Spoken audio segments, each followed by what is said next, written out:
It's a real pleasure for us to have David Baker on the call today. He's found some time in his busy schedule, I believe, driving to drop his car off for repair. So, thank you very much for joining us, David. But first of all, very, very many congratulations on the award of your Nobel Prize. That really is absolutely fantastically well deserved and a huge honor. Yeah, Thank you. absolutely. Yeah, yes. Thank you. And I apologize for the background noise from the car, but yeah, thank you. And it's great to be here. Um, so I wonder if you could start by just telling us a little bit about how you found out. Did you get a call out of the blue and did you think someone was pranking you or were you expecting it? I guess no one expects a Nobel Prize. Right, right. Well, I was asleep and the phone rang and actually it was my wife.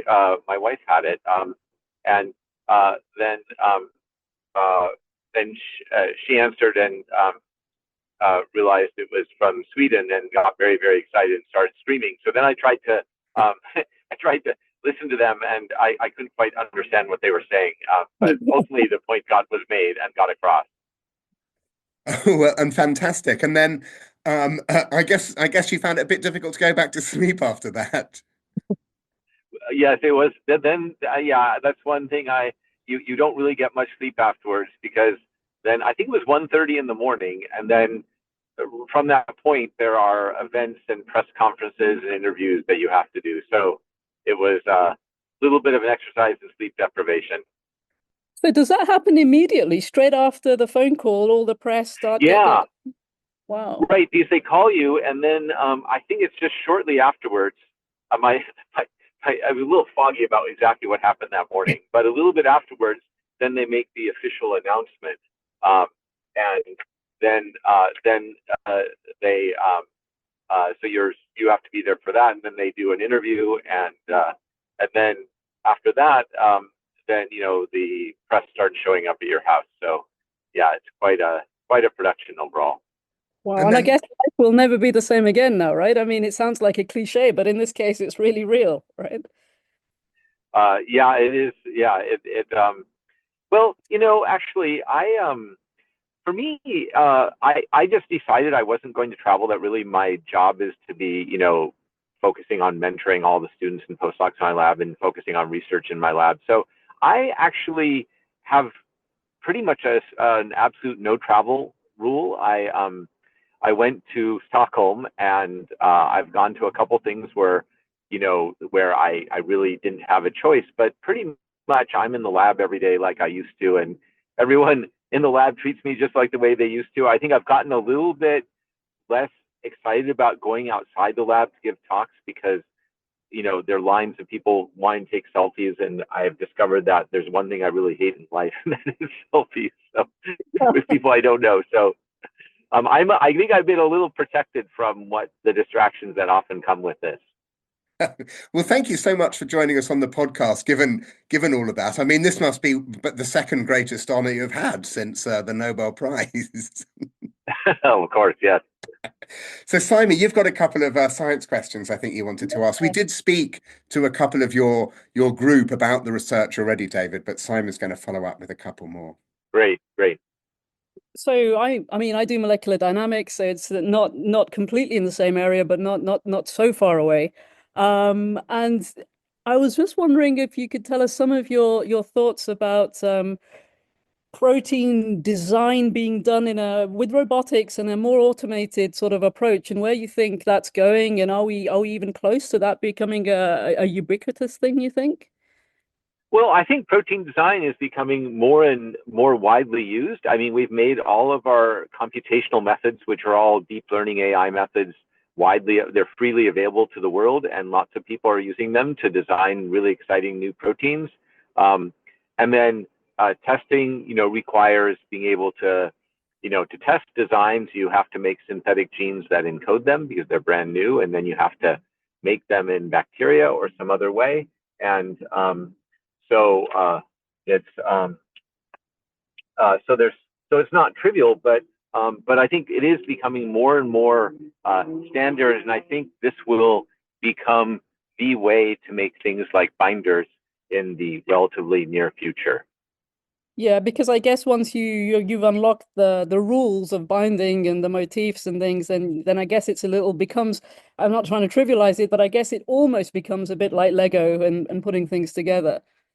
Yeah, that's right. I mean, the methods are working better and better, and you still have to experimentally test a few designs to get things that bind really tightly. But yeah, we keep improving the methods, and the accuracies get better, and the success rates get higher.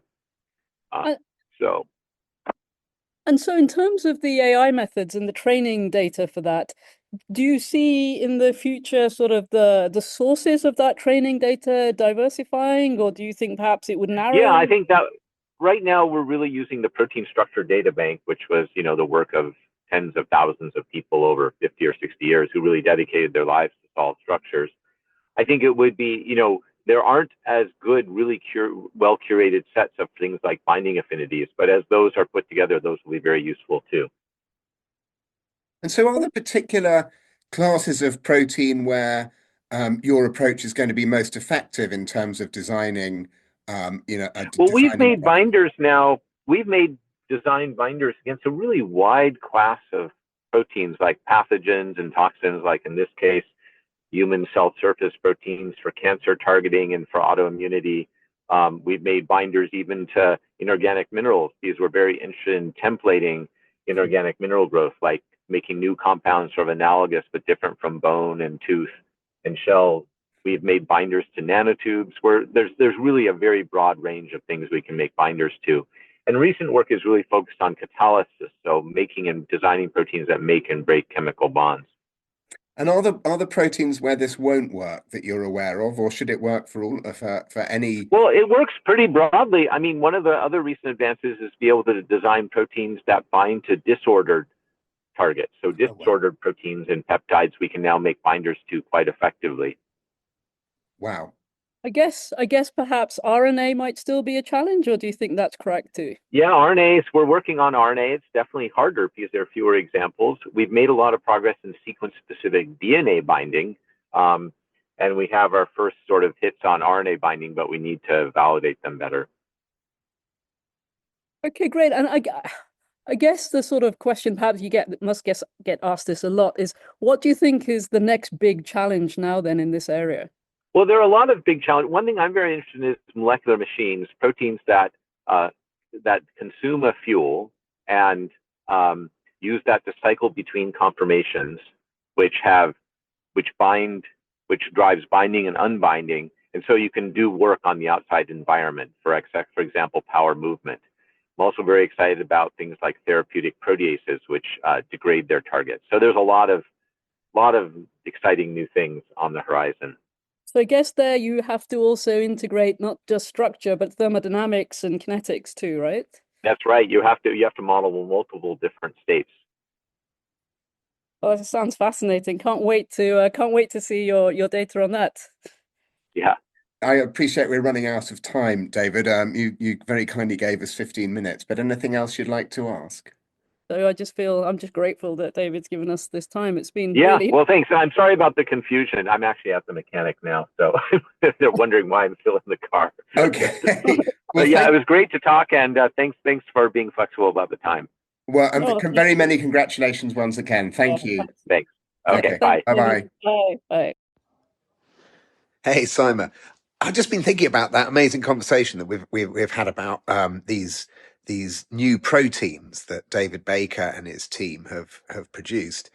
And I just kind of was wondering a little bit about how the chemistry of how these proteins work. And I know that's your area of expertise. So I'm just sending you this video now. And I'm wondering whether you can answer that, because it's sort of something I've been pondering, and I suspect that a few of our listeners, may want a bit more detail on how proteins work. And honestly, I have no idea what the hell's going on with my hair. Maybe they could make a protein to like stop my hair sticking up all over the place. Anyway, see what you think, and if you can record an answer to that, that would be great. Hi, folks. So we've just had heard from Tim, Susana, and David Baker, and their wonderful work on designing proteins. And just a few thoughts and words of explanation from me, really. So first of all, I think it came across to most of you that what they're doing is they're designing proteins that don't exist in nature. So we know that nature uses proteins as a workhorse to do many tasks, but what these guys are doing is they're designing using computers. They're designing proteins that don't exist in nature to carry out some function that they need. And in this particular case, the work that Susana did in collaboration with Tim was that they were designing proteins to neutralize the venom of snakes, obviously, which has got huge therapeutic value for humans. And then we were privileged enough to hear from David Baker himself, and I think what was really interesting was his vision for the future, whereby he was saying that it would be wonderful to, and his goal indeed is to design protein complexes and machinery that can use energy to do things. And I just wanted to explain for a second why that's so powerful. So, for example, if I was to roll a ball down a hill, that doesn't need any energy because getting to the bottom of the hill is energetically favorable. However, if I want to push a ball up a hill, I will require energy to do that because the ball wants to be at the bottom of the hill. So in the same way with proteins, if making a change to a protein is energetically favorable, a conformational change, then by and large that will happen by itself or very easily. However, if we want it to do something that requires it to go over a barrier or some energetic barrier or something that's difficult, we need to give it fuel. We need to give it some kind of energy. And really that's the next frontier for protein design is can we design proteins that we can then fuel? They take fuel and they keep going by themselves, or machineries. And they become like machines, like perhaps cogs that work together. And then the scope is absolutely vast in terms of what they can achieve. Okay, folks, I hope you enjoyed the podcast. And if you did like the episode, please subscribe using the links that we provide. Thanks very much and see you next week. Bye.